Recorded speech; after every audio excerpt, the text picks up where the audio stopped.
Wow. Can you believe it? This is episode 10. 10? 10. 10. 10? Not 9? 9? Oh. 10. 10. Watch it.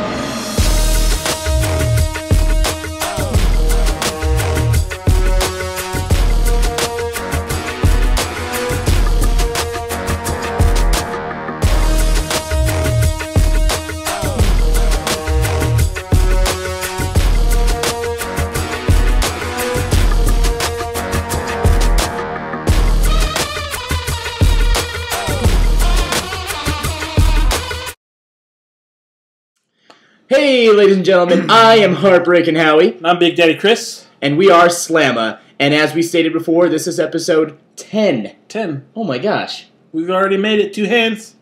We're getting somewhere. Spirit. Yeah, we are. You ready for some fights? Because Yeah. I'm ready for some fights. Exactly. This Friday we have a pretty good show going on. I think it might be the best local card I've ever seen. Exactly. The show is called...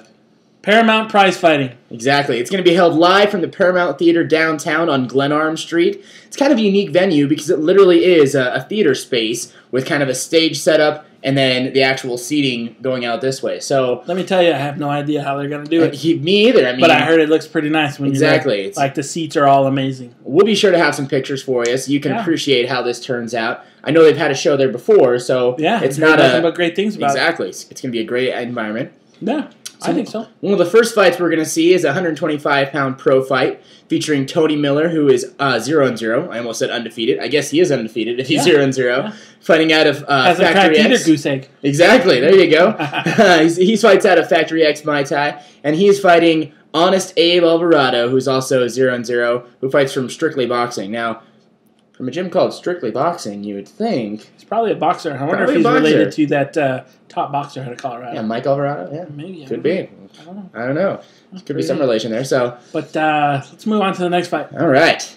Okay, the next one we got here is a 185-pound pro fight, which is, I believe, called the middleweight division. Last time we checked, right? We've got Todd Meredith, who is 0-1 from Fuse Box, versus Derek Morales, who's 1-4 from Team Ground Zero. So Morales has a little bit of an experience edge, but still only has that 1 win. So it's kind of up in the air. I mean, see what happens. Exactly.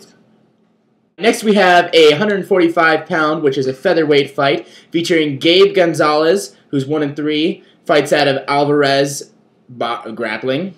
And then he's fighting Jared Mercado, who we've heard of before. You know, he's a big up-and-comer here in Colorado. 4-0, training from a Grudge Training Center. So we know what to expect from him. He's going to go and do his thing. Yeah, in this fight, the big question of the night is going to be, can Gonzalez stop Mercado from taking him down? Yeah, we know that training at Grudge, that Mercado trains with some of the best, not only in Colorado, but as we've seen, some of the best in the UFC as well. Look, Gabe, sorry to tell you, I don't think it's going to happen. Well, we can't count our chickens before they're hatched. But, yeah, you're right. But this Mercado guy is pretty good. He's pretty good. He's one of those guys that we're looking forward to seeing in the UFC someday. So, Gonzalez, it's up to you to prove everyone wrong. All right, so the next fight we got is a welterweight fight with Josh Goldberger, who's this is a pro debut, versus Matt Cox, who's 1-0. Yeah, so they're both relatively new fighters to the scene, but Goldberger's from Team Wildman. Nice, so Colorado Brazilian Jiu-Jitsu, and Matt Cox is from Ground Zero MMA as well. So we've got a couple guys from that fight camp, and I think we talked about this before on our SlaMMA shows that. You know, when we have these local shows, it literally is pitting local gyms against each other to see who the best in Colorado is. I mean, that's very similar to how it is on the national scene, but it's a lot more personal at a local level. Everybody's just around the corner. Exactly. So our next fight is a heavyweight battle, 265-pound fight, featuring Anthony Alirez, who's 2-1, training out of Sledgehammer MMA. That's the gym owned by James McSweeney of former UFC fame, and he fights all over the place now. Taking on Josh Copeland out of Grudge. So again, this is kind of like a grudge match. I mean, not to play a pun on the Grudge Training Center, but you know, McSweeney used to train with the Grudge guys, so it's always nice to, I think, beat your old team, whether it's MMA or any other sport. So yeah, I don't know how they look at it, but they're like 10 blocks away from each other. Exactly. So it's almost like a turf war, too. Right. All right. The next fight we got is a 145-pound fight. It's another pro fight. We got Josiah Collis, sorry if I butchered the name, from Team Wildman. His record is 2-2. Versus Josh Huber, who's 6-2 from Easton Brazilian Jiu-Jitsu. Man, that's... Hey, those guys that come out of Easton's are pretty good. Exactly. And he's got that experience. I know I talked about that a lot, but a lot of the times in mixed martial arts, the experience is truly a factor. So let's see what happens. Having that 4-fight edge, that's definitely going to be something to look forward to. The next fight is a 195-pound pro fight that sees Ian Iceberg taking on Ashley Gooch. So we know of Ian Berg from this area. He's fought quite a bit. About a year and a half ago. Yeah, exactly. So, don't know a whole lot about Ashley Gooch other than you have an awesome name, Mr. Gooch. They had pretty similar records, with Berg being 2-2 and Gooch being 1-2. So just one fight difference there. So, really, again, could go any way. Yeah, let's see what happens again. Probably going to be a pretty good fight. The next fight we have on this card is a 145-pound fight with Brian Soraya Wood. Dragon Tao. Who is 1-3 from Sledgehammer Gym. He will be fighting Valor Caballero, who's 6-4 from Eastern Brazilian Jiu-Jitsu. Yeah. That guy's got some good submission skills. I've seen a couple of his videos online. Brian Wood is a very good wrestler. Very strong, too. Yeah. I think the fight he had versus Mercado a couple months ago was a pretty good fight. Yeah, definitely. And split decision for Mercado. He was definitely hitting him with some good knees in that fight. Brian Wood hit him good clean shots. Yeah. So let's see what happens. Next fight we have... Wrestler versus Brazilian Jiu-Jitsu. Yeah, we'll see. And there's a lot of controversy in the MMA world as to what is a stronger trait these days, whether it be wrestling or Brazilian Jiu-Jitsu. Right. So the battle continues. The next fight we have is a welterweight battle featuring Josh Cavan, who's 3-1 from Team Wildman, taking on Santana Sol Martinez, who's 4-9, coming out of Alvarez Combat Grappling. Now, Josh Cavan was, just rising up the ranks. Had a lot of people talking about him. Still a very good fighter, but suffered a shocking loss this last time. Yeah, I think it shocked the whole crowd over at Zombies a couple months ago. Yeah, he was in the main event, and I think everyone expected a win, and it was not the case that night. So you can't win them all, and I think Cavan's going to be incredibly hungry for a victory coming off that loss. Let's get back on the horse. And we saw Martinez fight, too. He's kind of go out there, a wild fighter. He'll come out there and throw punches. Let's see how Cavan handles those punches and see how he can handle the pressure of someone coming straight at him to knock him out. Yeah. The next fight we have is for the middleweight title. It's a rematch of Jeremy Kimball, who's 4-3 from Team Wildman, versus Jason Lee, who's 4-1 from Grudge Training Center. The first fight was Kimball was the winner. Mm-hmm. That was Jason Lee's first and only loss. Actually, he lost to the Serbian guy a couple months ago. Right. So the first fight was an amateur fight. Records mixed up, Yeah, it happens. Lee's loss was, I believe, in July, August, somewhere around there, earlier in the year. Bring of Fire. Kimball, let's see what happens. This is a rematch I know Lee probably wants pretty bad. Exactly. So the next fight is actually the co-main event. It's a heavyweight title fight featuring Derek Lewis out of Silverback Fight Club taking on Jeremiah Constant at a Grudge Training Center. Now, Constant is 10-6, whereas Derek Lewis is 5-2. So Derek Lewis has only tasted defeat twice, but he's got, less than half as many fights as Constant. So whenever there's a title on the line, these guys are going to go out there and bang. They're heavyweights, so it's going to be it could be a flash knockout. Yeah, exactly. They're going to come out. Someone's probably going to go to sleep. In the main event, it's a 170-pound super fight with Brian the Beast Baker, who's 13-3. You've probably seen him fight on Bellator. He's from Team Wildman. He'll be fighting Chris Holland, who's 3-3 from Factory X Fight Team. Holland shocked a lot of people, from my understanding, a couple months ago when he beat Josh Cavan. So let's see how he does here, fighting a very seasoned, top-of-the-notch fighter. Let's see if he's legit for real, or if he's just kind of had a little bit of luck that night. Well, I'm sure they're all legit, but let's just... Too legit to quit, bro. No disrespect to anybody. No, not at all. Whatsoever. We just love covering these fights, and we want to see exciting fights. And I think this card is stacked to the T. Every fight is going to be amazing. Fight to Win Promotions always puts on great shows. Yeah. Everyone we've been to so far has been amazing. They always have really good Don't themes, expect too, anything less than a great fight. I think the Colorado community has come to know when you go to these fights, it's going to be a great show. And as Chris had said before, if you're going to go to a fight this year, you want to go to this one on Friday night, just because this very well could be one of the best fight cards that we've seen locally in Colorado. Right. So ever. the best way, we're going to give you some information here.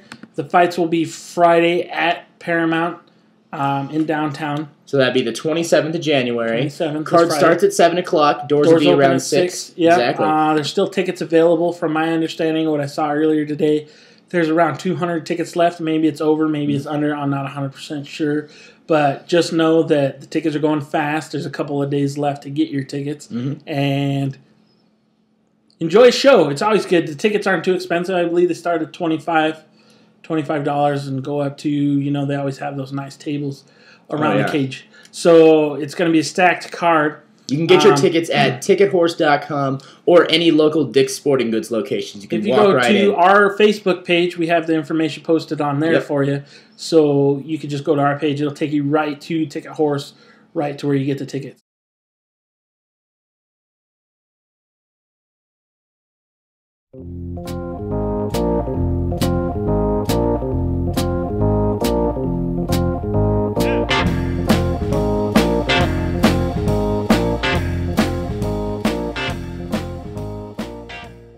We're going to give you a real quick 3-fight breakdown on the triple header they have going on Fox, which is UFC on Fox 2. Alrighty. The first fight they're going to have is Damian Maia versus Chris Weidman. It's going to be a good fight. Both guys are good on the ground. I think Weidman, from what he's saying, he wants to test Maia's jiu-jitsu skills. Yeah, and due to an injury by Mark Munoz, this fight kind of got put together. Right, kind of got shuffled around last minute because the fight that was supposed to happen was with Bisping, who got bumped up into a #1 contender fight, which you can't knock the guy. It's due. He's been on a hell of a streak, that's for sure. Now there was always a possibility that if Munoz defeated Sonnen, or it was just kind of a boring fight, and Bisping got a really exciting knockout over Maia, that maybe Bisping could have just jumped in front and got that title shot anyways. But with Munoz being out now and Bisping moving up to fight Sonnen, now that fight specifically will determine who the next challenger to Anderson Silva's title will be. Right, and that's what Dana White said, that it's going to happen no matter what. The winner of this fight is going to fight him. If it's 6 months from now, if it's a year from now, these guys are going to fight. Yep. So that leads into the second fight, which is Chael Sonnen versus Michael Bisping in a middleweight fight for the #1 contender. And two very, very unique, different fighters. They've kind of been going on the same path. I mean, Sonnen had his title shot and lost already, but they've been kind of facing the similar opponents, kind of on their way to trying to dethrone Anderson Silva, as so many have done and as so many people have failed to do. So I think they're both hungry. Yeah, it's classic striker versus grappler. Let's see what happens. A lot of people think Sonnen's going to take him down, and he's very active in try to break his will. Yeah, I think that's exactly what's going to happen. Sorry, Bisping, but I think that's what 99.9% of the MMA community think, is that Chael Sonnen's going to bash his face. And that's a fight a lot of people want to see a rematch for. Right. Everyone wants to see if Sonnen can do what he did again, or if Silva was hurt, like everybody said. And there's talks too that if this fight goes down with Sonnen and Silva, again, you'd hate to assume and kind of discredit Bisping, but there have already been talks that if this fight does happen, because of the ramifications and because of the history behind it, that it could happen in Brazil and it could happen in a soccer stadium. I don't know if you people realize how big. I mean, soccer is huge worldwide, but this literally would be the hugest UFC event in history. Right. Hundreds of thousands of people. Let's see if it takes place. Yeah, we'll see. We're still waiting on Mayweather-Pacquiao, so you never know, right? Alrighty, and then the main event, another fight it's kind of controversial. Some people are looking at it one way, others another, and that is Phil Davis, Mr. Wonderful, taking on Sugar Rashad Evans. Another #1 contender fight. Yeah, let's see what happens here. Everyone wants to see Rashad fight Jones. A lot of people are He's a pretty big favorite in this fight, based off of his experience. Both of them are decent wrestlers, I think, as far as they almost cancel each other out. Awards and things like that go. Yeah. Phil Davis has a little better pedigree than Rashad when it comes to wrestling background, and his variety of striking, I think, is a little more than Rashad's haymaker right-hand punch. And Phil Davis, he's just so unorthodox in his body style and the way he moves. He's got that famous Wonderlock submission that was, kind of behind the back, and a lot of people got to think too. We've never really seen either guy off his back. So let's see if one of these guys can get the other guy down. We've seen Phil Davis submit people. We've seen Rashad Evans knock people out. Let's put them together in a cage and see what happens. Exactly. And see this is the main event of this weekend. I know I'm excited. Are you excited? I am so excited. You guys better be I want to excited see who for the this next guy to fight, challenge John Jones is going to be. Yeah, John Jones is eagerly awaiting because his winner could be fighting John Jones. And Jones said he's ready to go. 2.5, 3 months. Yeah. This fight can happen. I'm excited. Another storyline, with the whole Rashad Evans and John Jones falling out. They used to train together. That's another storyline, but there's no person in this world who wants to spoil that storyline more than Phil Davis. Right. Let's just see what happens. Yeah. I know John Jones rose up real quick. Phil Davis is right behind him. That next up-and-comer, this next generation of fighters. Rashad Evans is a little older. I think he's a little older than a lot of people think. Let's just see what happens. We'll see. I'm excited. I'm stoked. UFC on Fox 2 this Saturday at 6 p.m. local time, which is Colorado. So that's Mountain Time, 6 o'clock. If you want to watch the prelims start at 3 o'clock that same day. Really? It's a lot of fights, but if you enjoy MMA, it's all free. It's worth it. Yeah. Those first 3 hours, that's all on Fuel TV. If you have Comcast, I'm sorry. Hit me up for a link. We can get you a link online. Otherwise, fight start at 6 on Fox. Channel 31. Anti-sopa friendly here. 13 if you have Comcast. Yep. DirecTV is 31. I don't know what it is. 31 would be regular TV too, I believe. Right. Fox 31. Fox. Enjoy. Man, da-da-dun. Check us out on Facebook /SlaMMA TV. You can like us on Twitter as well. Everything we post on Facebook automatically gets linked to our Twitter page, but we will get on there in some cases and kind of chat around a little bit, so you can follow us there as well. Right. Tell your friends about us. Let's get some more likes on here. Let's the SlaMMA Awards we got coming up later this week. SlaMMA Awards. You got to check those out. It's going to be pretty entertaining. You definitely want to watch that. Tell your friends about it. Maybe they won an award. Who knows? Let's try and win some. Exactly. We're going to give away some free gear this coming year. We're going to try and do 10 times as many shows as we did last year. Yes, exactly. We made it to 10, and we want to make it to 20 or 30. We're still working on that website. We're going to get that website out. We're talking closer by the day. Possibly getting photography going in these fights, getting some pictures up. Tons of stuff on the way. Oh, yeah. SlaMMA is growing by the day. Don't you worry. Hope you enjoy the show. See you next time. One more time. Facebook /SlaMMA TV. Like the page. Twitter. Like us on there. Do whatever you want. Enjoy the show. We're out of here.